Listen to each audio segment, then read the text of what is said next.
Hello and welcome to another episode of Research Radio, a podcast of the Economic and Political Weekly. I am Johan, and today we have with us Professor Tathagatan Ravindran, an anthropologist with the Departamento de Estudios Sociales at Universidad ICESI in Colombia. Professor Tathagatan Ravindran, thank you so much for joining us. Thank you. It's a pleasure being here. I have been writing for EPW for the past few years. I published my first commentary in EPW in 2008, and I published two others in 2020 and one more in this year. So it's my pleasure to be here to share my work with a wider audience and and basically to share my work on Latin America. I'm a Latin Americanist, one of the few Indian Latin Americanists working in a Latin American university. So it's a pleasure for me to reach out, to this audience, and it's a very special audience because I know that TPW has a very special readership, which includes not just academics. EPW has a readership which includes most public intellectuals of India, journalists, social activists, and many of them are really curious about Latin America. So I would like to share some of my experiences of working and living and conducting research on Latin America. It's our pleasure to have you here, sir. Let us begin by talking about the recent left victory in Colombia. Why is this particular victory so important amongst the resurgence of the left in Latin America? Latin America has seen a resurgence of the left from the beginning of the 21st century. So there were a series of mobilizations led by diverse social sectors against neoliberal economic policies in different Latin American countries, and left governments were formed in multiple countries towards the beginning of the first decade of the 21st century. And there was a return to the right in some countries in the second decade of the 21st century, but now we see a revival of the left once again. So this phenomenon is referred to as the pink tide, right? Which means it's a kind of center left current which is going on currently. So it's called a pink tide. And the Mhm. pink tide, which began in the 21st century, had some setbacks in the second decade of the 21st century, and now it's returning with greater force.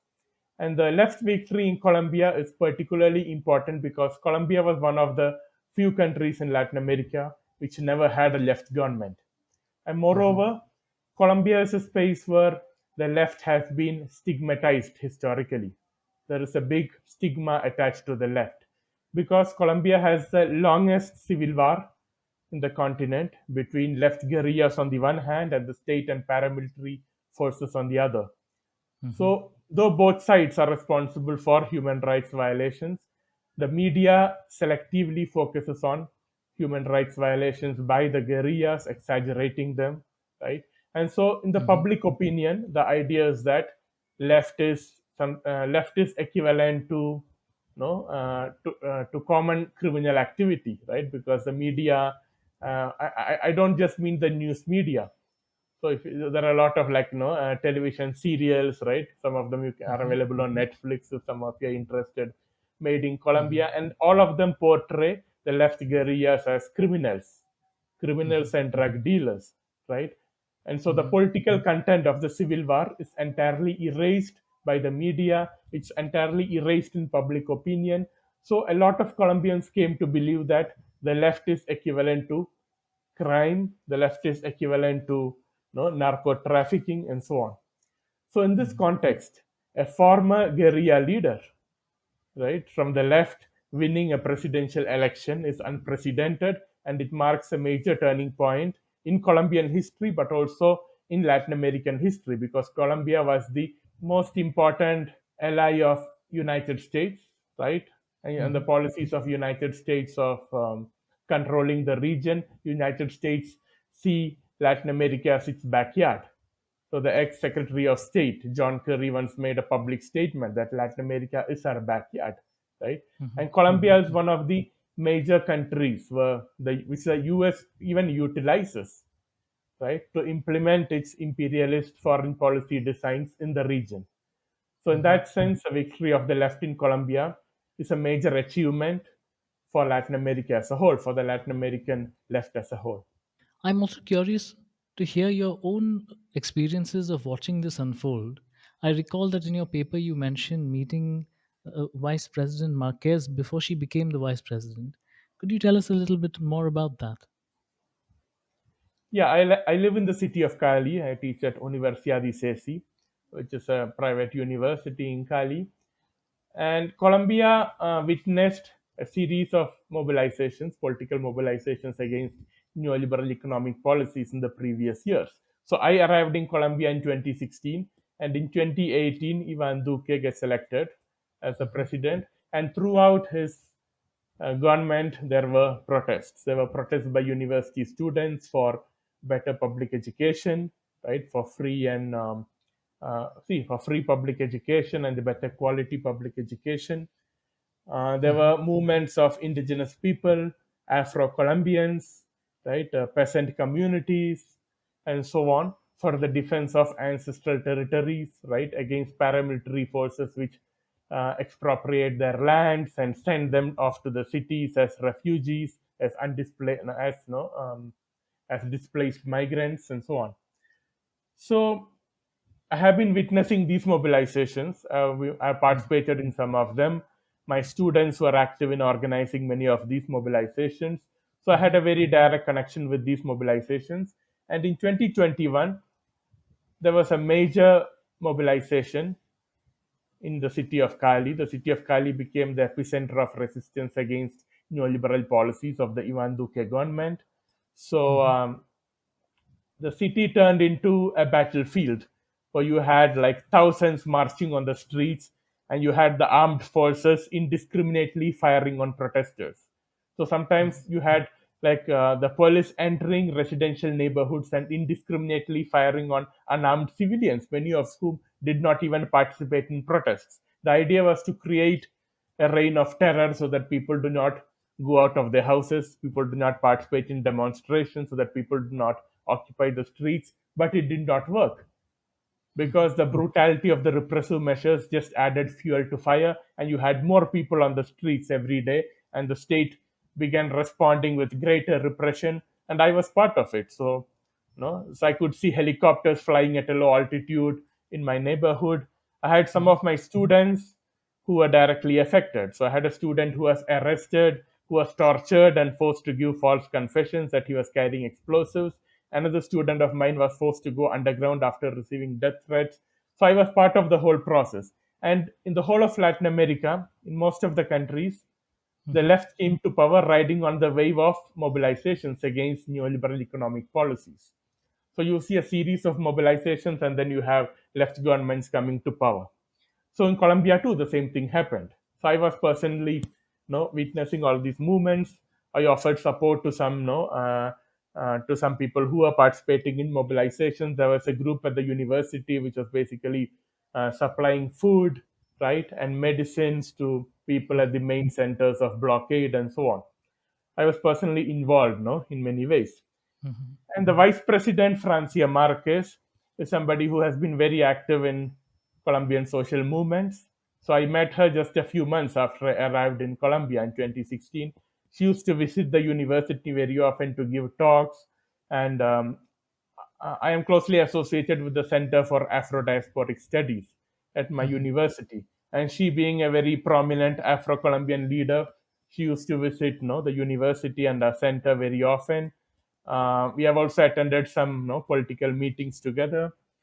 So Francia Marquez was very active in her rural community. She's somebody who comes from the grassroots, right? She mhm, represents, the most impoverished and neglected sectors in Colombian society.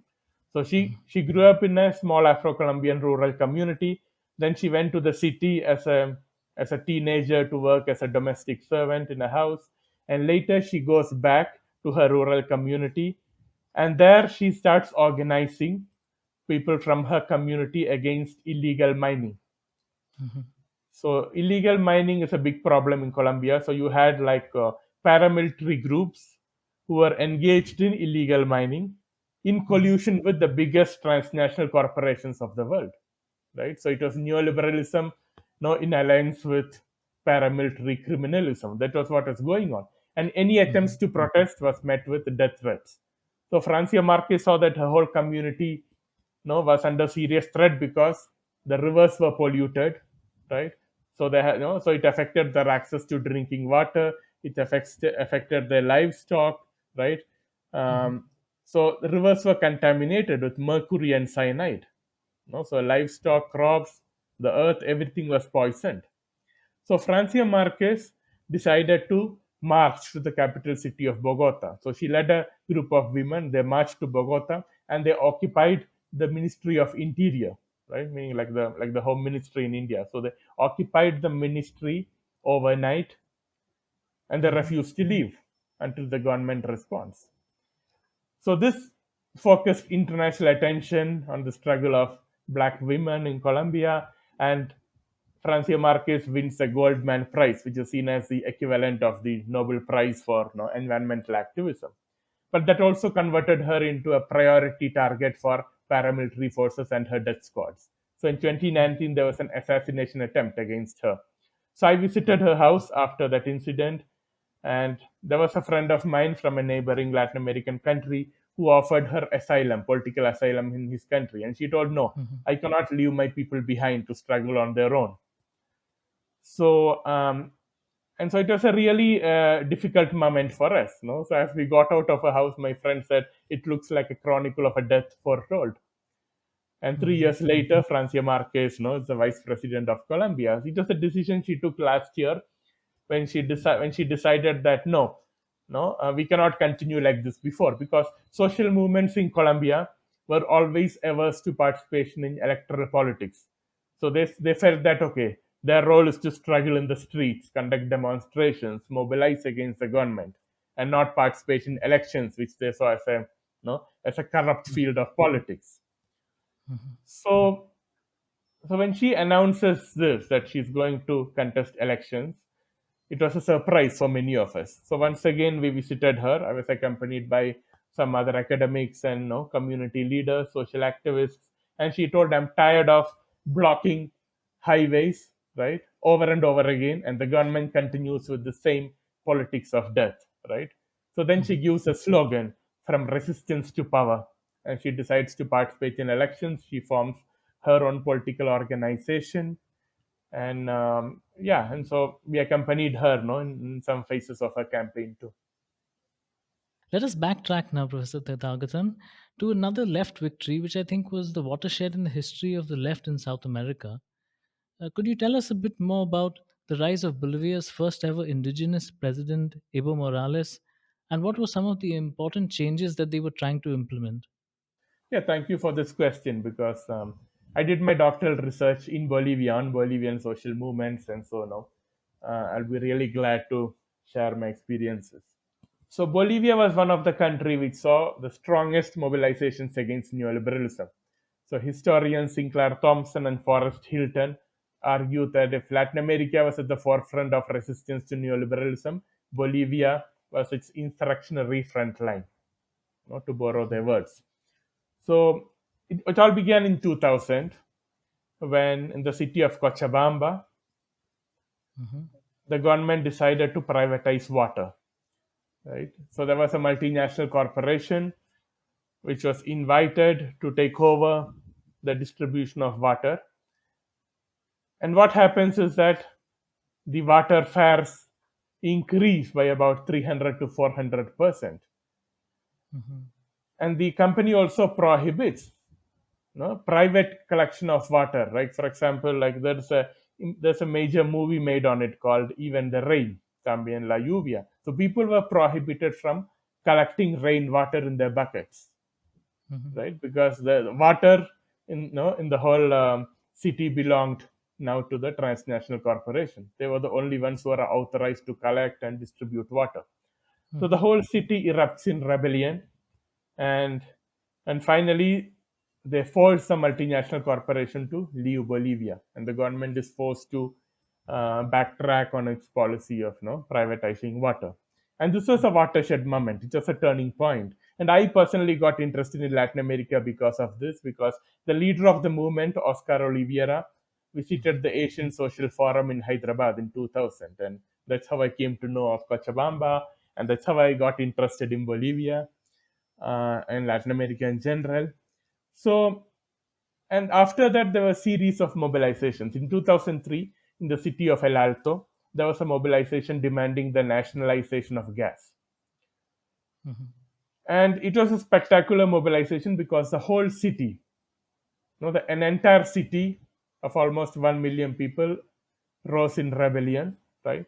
So there were there were demonstrations of about 3 lakh people who marched from El Alto. El Alto is just is a, was began as a satellite city of the administrative capital La Paz.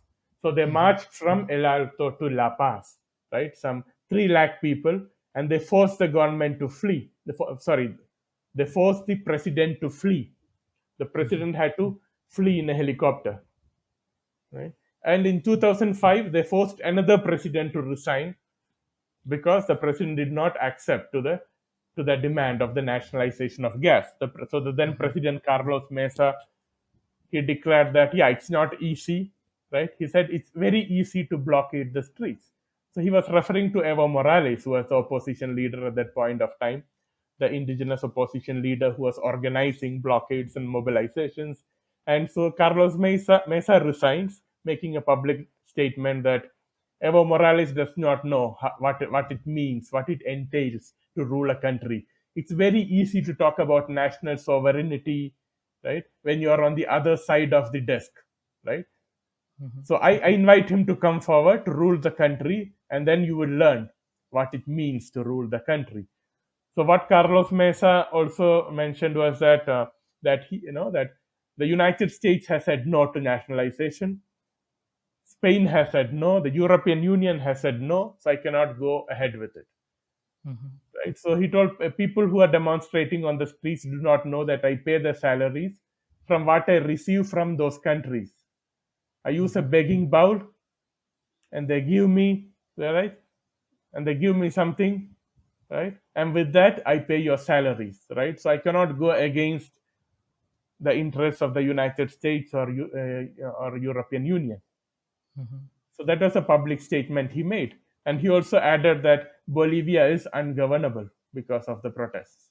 He told Bolivia Mhm. is an ungovernable country, so I resign. And then Evo Morales wins the elections and he nationalizes gas. But it was a kind of partial nationalization because it entailed an increase in the royalties and taxes that transnational corporations involved in gas extraction pay the government. So earlier they used to pay 18%. So 18% of the profits were royalties and taxes to the government, and Mhm. 82% remained in their hands.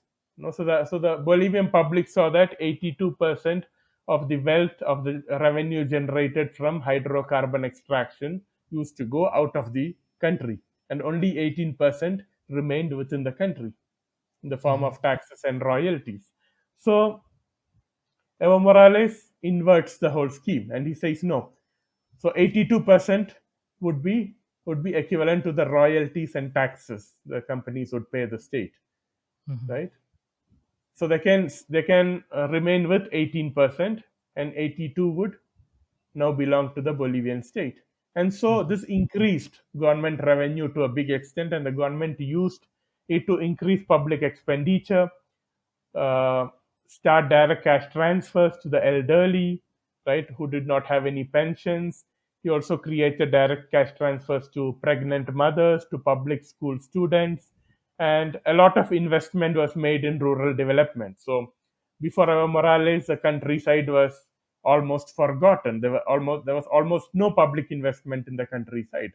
So after Evo Mhm. Morales, became president, public investment in the countryside, in the rural sector, in favor of the small peasantry increased exponentially. So public expenditure increases exponentially. Poverty, extreme poverty, and inequality also reduces significantly, right? And the government also began the industrialization of earlier Bolivia just used to export raw materials without any added value. So what Mhm. happens after the Evo Morales government is that the government slowly begins a process of industrializing natural resources like gas, iron ore, and lithium. And the government also convenes a new constituent assembly, which was another major demand of those who are protesting on the streets. So a new constituent assembly which declares Bolivia to be a plurinational state, recognizes indigenous groups as separate nations, right? Recognizes indigenous languages as official languages, and the government also passes a law against racism and discrimination. So all these policy measures and all these laws create dramatic transformations in the country. So, given these transformations, what impact did the rise of Morales in Bolivia have on other countries in South America and the rest of the world? Not only as an inspiration to the left, but also in terms of attempts to undermine left successes. Yeah, the Bolivian experience was an inspiration for social movements in many, parts of the region and also the world. I think like many people in India, just heard of Bolivia because of Evo Morales, right? Mhm. So, but it's very important to know that if you look at the international press, right, you have a demonization of Evo Morales, right? So, especially if you look at the major corporate media around the world, right, Evo Mhm. Morales is presented, as a power-hungry dictator, right? Mhm. Who's involved in narco trafficking and so on. So, so the negative image propagated on Evo Morales is also very prevalent throughout the region and the rest of the world. And in Mhm. 2019, a coup took place in Bolivia, right? So when Evo Morales wins the elections, the Organization of American States, dominated by the United States, comes up with an audit of the election results, and they say that there are irregularities and new elections need to be conducted. And Evo Morales accepts it. He says, "Okay, so let's have new elections." But then you have people mobilizing on the streets, mainly the most conservative sectors of Bolivian society, right? Start Mhm. mobilizing against President Morales.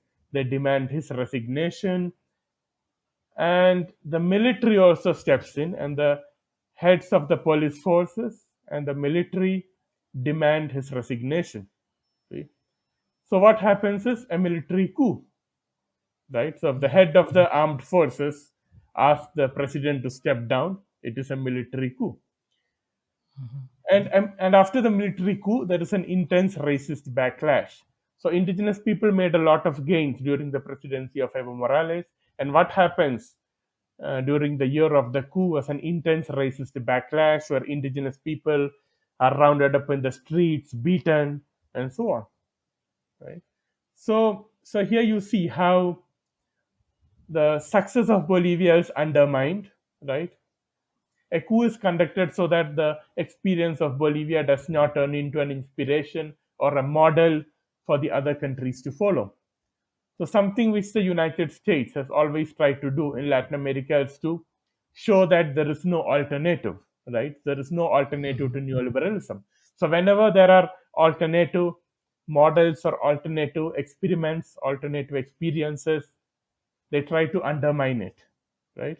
So Mhm. that's what they did in Venezuela through economic blockades and so on to show Latin America and the world that no, there is no alternative to neoliberalism. If you try something different, you will end up like Venezuela, which is facing starvation, right?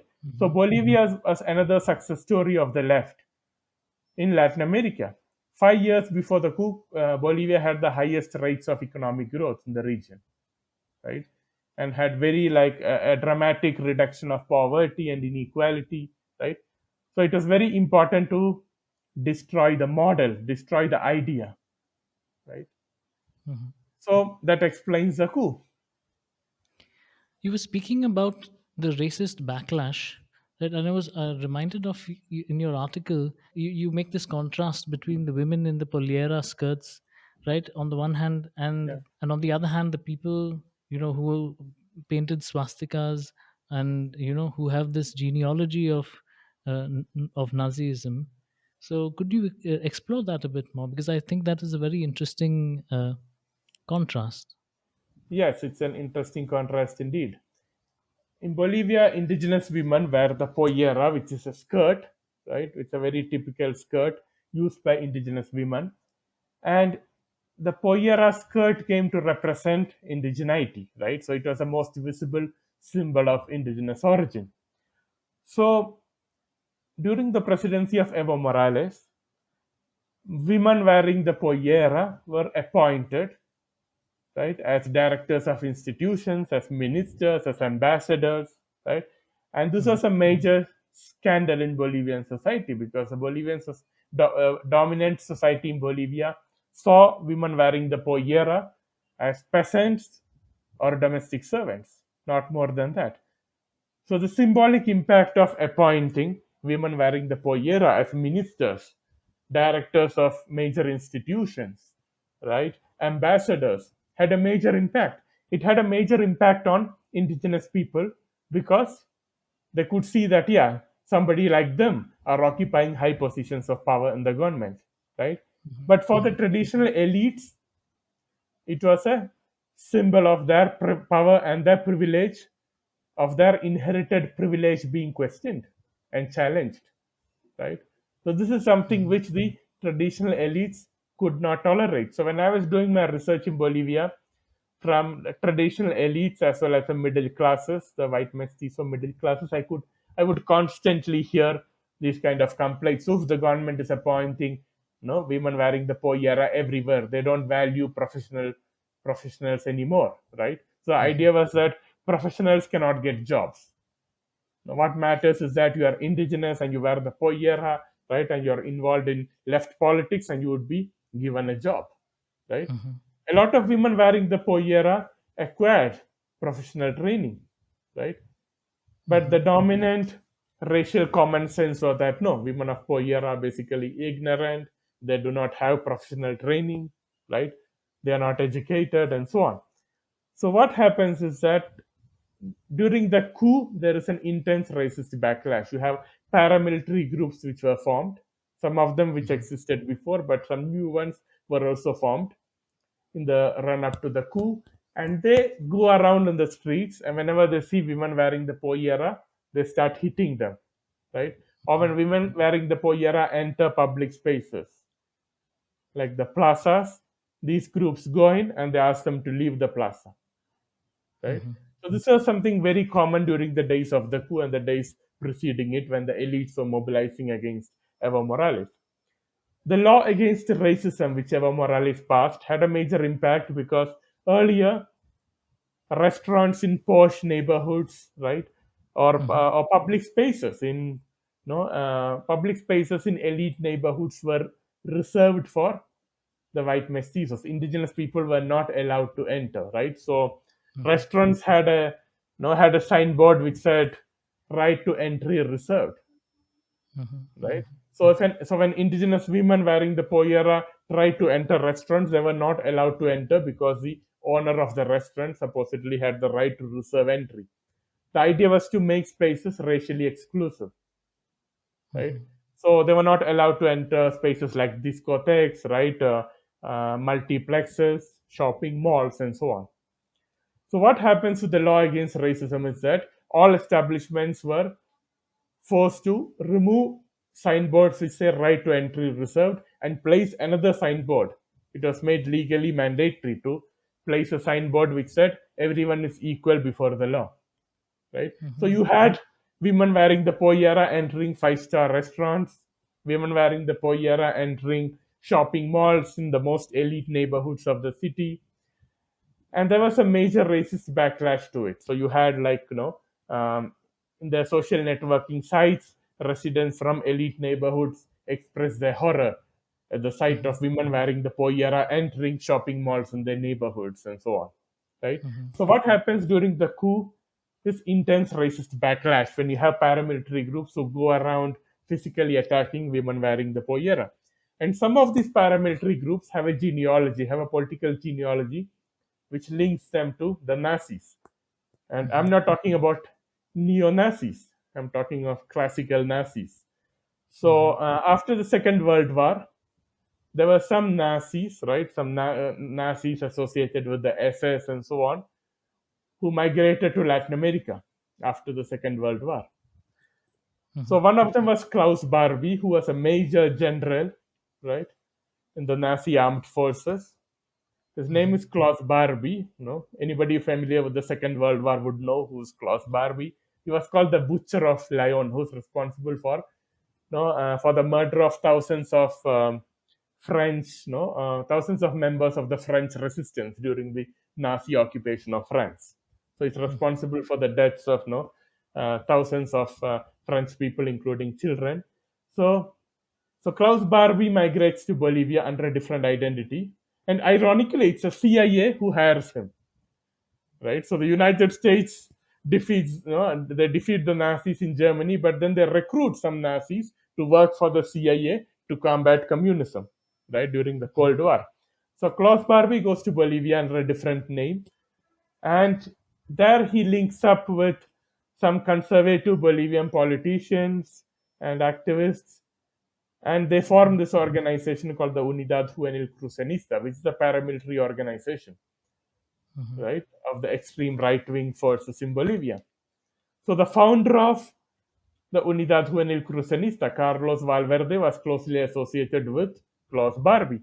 So you have symbols of the swastika, still used by members of the Unidad Juvenil Crucenista. So they go around the city in their vans, right, painted with the swastika, and they enter indigenous neighborhoods, right, to physically attack indigenous people. Right? So this contrast between the pollera skirt and the swastika is something very striking, and it sums up what is at stake in contemporary Bolivia.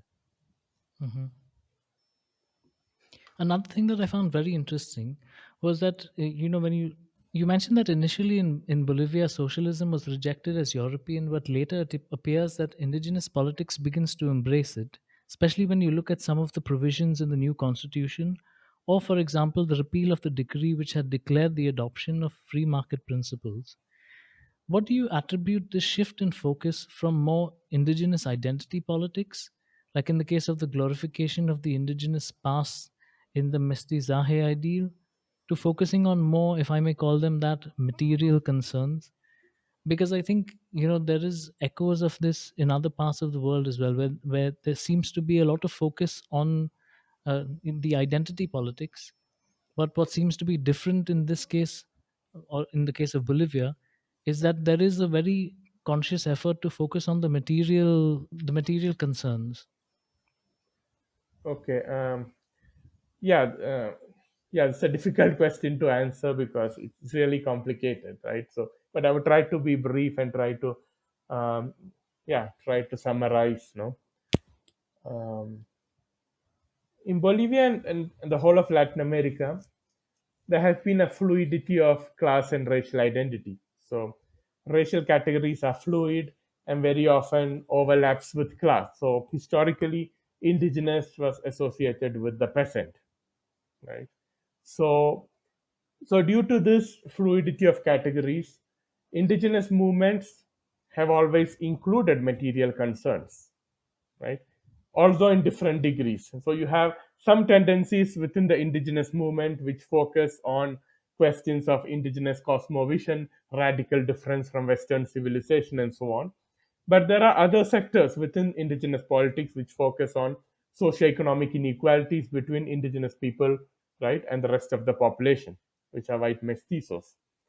So that's why you see indigenous people have been at the forefront of resistance to neoliberal policies, because in Bolivia and the rest of Latin America generally, race is closely associated with class, and there is an overlap of categories, right? So that created multiple tendencies within the indigenous movement, and some of them closely identify addressing material issues, right? The issues like socioeconomic inequality, structural economic inequalities as their major concern, as a major concern of indigenous politics. So there are some indigenous groups which focus on questions like, okay, radical difference from Western civilization. So how indigenous people understand their relationship with nature, with Mother Nature, and so on, right? But there are other groups which focus on the questions of socioeconomic inequality. So for them, the major expression of racial domination is socioeconomic inequality, right? So they say, okay, so we have been oppressed for 500 years, right? 500 years of colonialism has made the white mestizos rich and us poor. right? So we are poor because no, the white mestizos have taken exclusive benefit of natural resources. The whites have better houses and they live in better neighborhoods because they have oppressed us for 500 years. They have extracted all natural resources from our lands, right? So we had to die in the mines. We had to die, right, working for them so that they get rich, right? So the Mhm. whole question of the domination of white mestizos over indigenous is read as economic domination, as it's read in terms of racial exploitation, Mhm. right? So you have one of the earliest Indianist thinkers, Fausto Reynaga, who writes in the 60s, and if you read his works, it sounds like a kind of ethnic Marxism, right? Or a racially inflected labor theory of value when he argues that indigenous people are the ones who are working, right? In the Mhm. countryside, indigenous people are the ones who are working in the mines. Indigenous people are the ones who are constructing the big buildings. Indigenous people are the ones who are, working in the petroleum fields, but they are not. They never get the fruits of it. You mentioned in the case of Bolivia how racism and fundamentalism have been used to further a neoliberal agenda. What about some of the other countries in Latin America? I know you mentioned Brazil and Chile in your papers, but would be interesting to hear how this plays out in other Latin American countries. Yeah, Brazil is a good example because the extreme right wing President Bolsonaro during his election campaign used religion very explicitly. So you have evangelical groups, which basically come from the United States. So Latin America historically has been Catholic, right? Catholic, Hmm. it's a kind of syncretic Catholicism. So you have Catholicism and you also have indigenous beliefs, right? So you have people going to church, no, and the same day they would be practicing indigenous rituals. They would be making alcoholic libations, right? Offering, no, making offerings to their mountain gods and so on. Hmm. So what happens with evangelical sects is that evangelical sects see any kind of indigenous belief system as pagan, right? Hmm. And so what evangelicals do is to actually purify Christianity from its syncretic elements, from indigenous elements. And in Hmm. Afro-Colombian communities, you also have, like religious beliefs with African roots, right? It's a very interesting thing. So what happens is that you have evangelical groups spreading very fast throughout Latin America, and most of them come from the United States, right? So one thing they do is work against indigenous identity. So what the evangelical groups do is that first they encourage people to disidentify as indigenous. So your identity is not of being indigenous, but of being, a child of God, right? Hmm. So first they encourage people to disidentify as indigenous. They prohibit indigenous rituals, indigenous belief systems, and so on, considering them as pagan, right? Something associated with the devil, and so on. But more importantly, they organize politically and they do political campaigns, even election campaigns for the extreme right. Right. So in Hmm. Brazil, evangelical groups conducted a very strong campaign against the left and in favor of the extreme right candidate Bolsonaro. And you see that in Bolivia too. You had when the coup took place, the main organizer of the coup, who has his roots in the Unidad Juvenil Crucenista, the organization with the Nazi political roots, he enters a Hmm. presidential palace. When Morales is forced to leave, he enters the palace with a Bible, and he's Hmm. accompanied by a priest who declares the Bible has returned to the palace, and Pachamama will never return. Pachamama is the indigenous mother goddess, right? So you have Hmm. religion playing a very active role in neoliberal restoration. So you see that in every country. In Colombia too, you had far right evangelical groups who are campaigning against the left, saying that the left supports an anti-Christian agenda, which includes legalizing abortion, support to LGBTQ groups, and so on. So very Hmm. often, one of the major allies of neoliberalism, not just in Latin America, if you look at the history of neoliberal restoration in the United States or Britain, if you think of Reaganism, Thatcherism, the religious right was a major ally, right? So some of the major bedfellows have been the religious right. So it's really ironic that the major ally of neoliberalism is the religious right, and extremely illiberal ideologies. As is well known, and as you mentioned in your paper, there has been US involvement in the politics of Latin America for decades, and they have on several occasions been successful in thwarting the left. What has been their response to this new resurgence of the left in Latin America? Yeah, the United States has always seen Latin America as its backyard. So when the left emerges in Latin America, it became a major challenge for them. So in the early Mhm, 2000s, the United States had the plan of creating a free trade area of the Americas. So first began with the NAFTA, which includes Mexico and Canada, and individual free trade agreements were signed with countries like Colombia. But the plan of the United States, mainly the Bush administration, was to convert the whole region into a free trade zone. And you had left presidents who oppose it, right? mhm, So you had an alliance between Hugo Chavez and Lula in Brazil. There were two left governments of very different orientation. So you associate Chavez with the more contestatory radical left and Lula with the moderate left. But their alliance proved to be very crucial in thwarting US designs in the region. So the creation of the free trade area of the Americas was a major US policy in the region. mhm, And what happens with the rise of the left is that the left leaders reject the proposal. mhm, And the left leaders also unite to create alternative forums. So the United States has the Organization of American States, which it dominates. They played a very major role against left governments. For example, the Bolivian coup began with the OAS representative declaring that there has been a fraud in the elections and so on. mhm, So alternative forums were created, like the ALBA. Right? So mhm, the government of Venezuela played a major role in the creation of ALBA, which is called the Bolivarian Alternative for the Americas, a mhm, union of left governments in the region. There are also other groups like Mercosur, right? So what happens is that the left leaders come together, they form alternative international organizations to counter US hegemony in the region.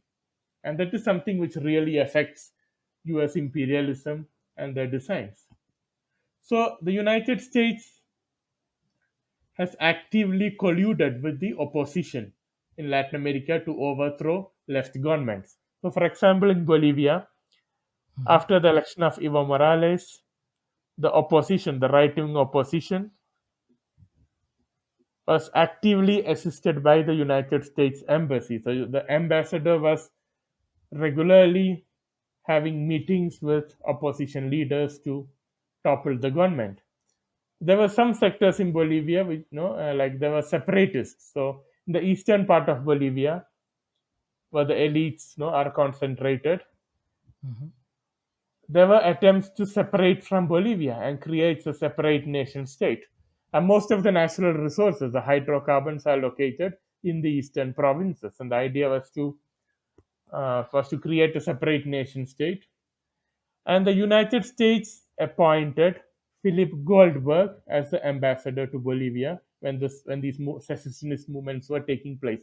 And that's because Goldberg was the ambassador who oversaw the breakup of Yugoslavia in the early 1990s.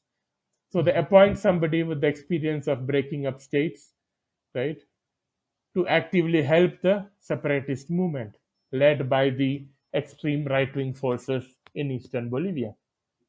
mhm, And Evo Morales expels him, right? Because there was evidence collected on his involvement with the extreme right wing opposition forces to topple the government. And what happens is that the US government continues to intervene in Latin America, supporting the right wing opposition to left wing governments. So in Venezuela, they promoted Guaido as a no, like Guaido is this opposition politician in Venezuela who self-declared himself to be the president, and the mhm, United States recognizes him to be the legitimate president of Venezuela. right? And the United States also imposes a blockade on Venezuela, right? And now with the war, no, with the war in Ukraine, right, as a run out of petroleum supplies, they re-established relationship with Venezuela, and now you see that the Venezuelan economy, you know, has begun to overcome the crisis, right? But the whole narrative is that Venezuela failed because of socialism, that there is no alternative to neoliberalism, right? So in Colombia too, the right wing was using images from Venezuela, right? So I saw huge billboards in my neighborhoods and all over the city, images from Venezuela saying, okay, the Venezuelans also wanted a change, and they were forced to change the country in which they live, right? Because there was a massive migration out of Venezuela during the economic crisis. So all of that was presented as a failure of socialism. So if you challenge neoliberalism, you would have to face mass starvation, right? So the whole, the whole question of U.S. blockade, the impact of the U.S. blockade, right? It was totally erased from predominant narratives on what's happening in Venezuela. Predominant narratives in the media, right? Predominant narratives, right, in political circles of the right wing and so on. So the United States, right from the beginning, has been trying to topple left governments. They played an active role in the coup in Bolivia. They played an active role in the coup in Honduras, right? Honduras also witnessed a military coup, and after the coup, some elections were conducted, and there were a lot of independent sources which found the elections to be fraudulent. But the U.S. government immediately recognizes the new president, the newly elected president, and declares that the election was completely free and fair. Right? Yeah, so US continues to intervene on an everyday basis, literally on an everyday basis in the region. Professor Tathagatan, finally, in your papers, you talk about the need to re theorize the relationship between neoliberal capitalism and democracy after looking at what happened in the countries of Latin America.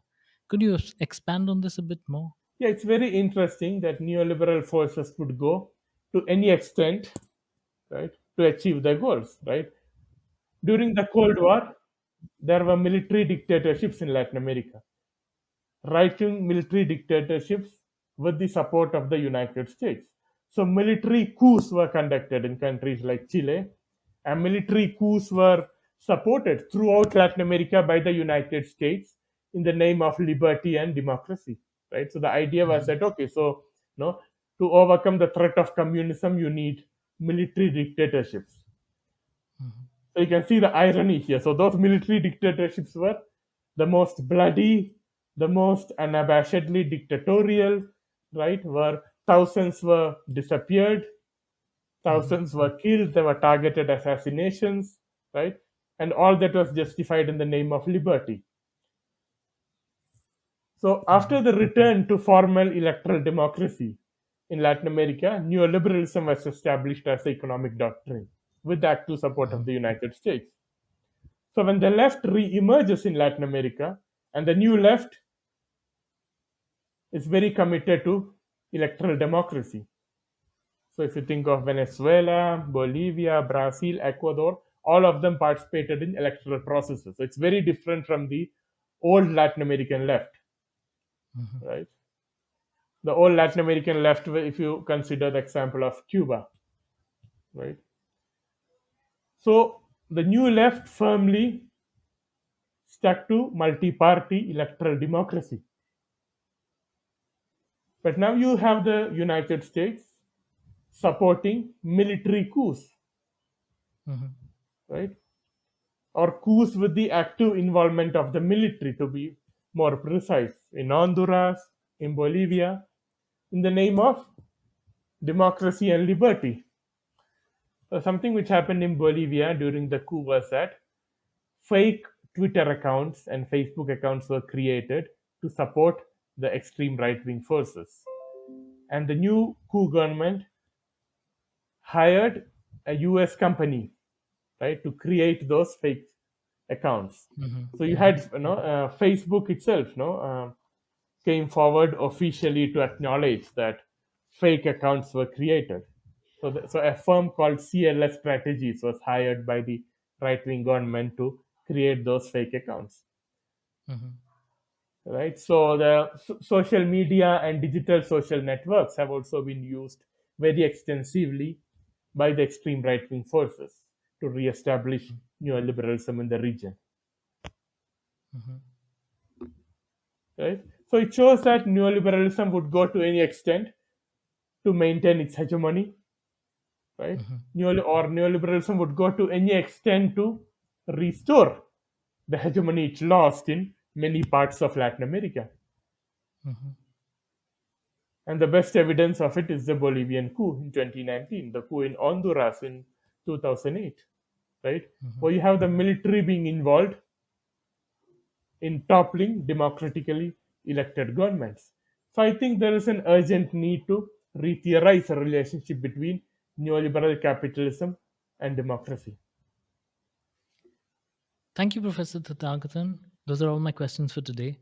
It was really a pleasure having you with us. And thank you so much for sharing your thoughts and telling us so much that we didn't know about Latin America. It was a pleasure being here, so thank you for the invitation. I'm looking forward to more conversations in the future. Thank you to our listeners for joining us. And you can find the articles mentioned in today's episode in the show notes. To experience all that EPW has to offer, head over to epw.in and subscribe today. This is Johan saying bye-bye and see you next time on Research Radio.